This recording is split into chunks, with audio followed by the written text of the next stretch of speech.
I think many of us who have been diagnosed with chordoma have experienced firsthand that it can be a really lonely and bewildering journey.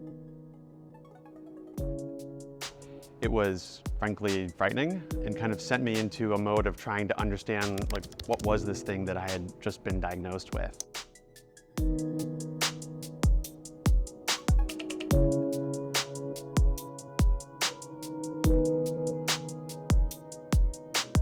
So after I kind of exhausted page 50 of the Google searching, the thing that was, I think, most hopeful or that caught my eye was that there were a couple papers from a researcher, of all places, who happened to be at Duke, where I was heading back in the fall.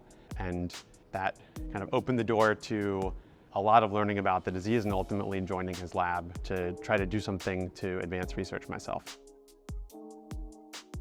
My name is Josh Sommer. I am co-founder and executive director of the Chordoma Foundation.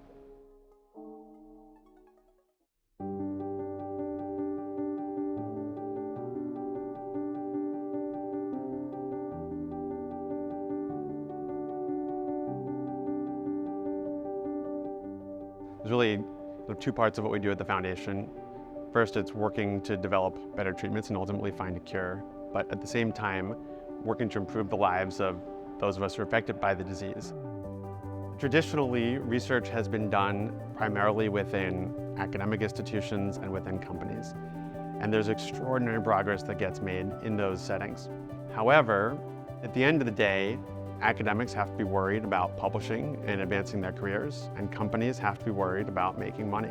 Those aren't bad things. Those are really important drivers of progress.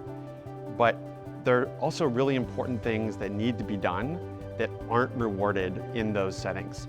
And when patient organizations have the ability to drive research ourselves, we can do things with a level of speed and urgency that might not happen in other settings. When I started in the lab at Duke, we had one chordoma cell line, and now in these 3 boxes right here, we have 26 chordoma cell lines, which is the vast majority of chordoma cell lines that have been created anywhere in the world. It's been awesome to have fellow patients, donors, board members, supporters, collaborators come through the lab. We've even had the children of some of our supporters come through. And I think what is remarkable is just for it to kind of click that, wow, so much can be accomplished in such a modest space. This whole personal mission was driven by a sense of urgency from the get-go.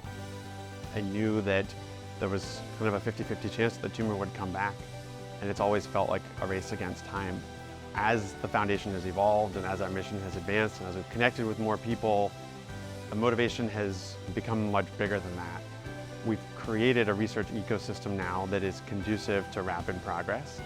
So no longer is the hope that we just benefit patients in the future, but now we're working very intently to ensure that patients who have chordoma today have a real, credible chance of having better treatment options available to them in their lifetime.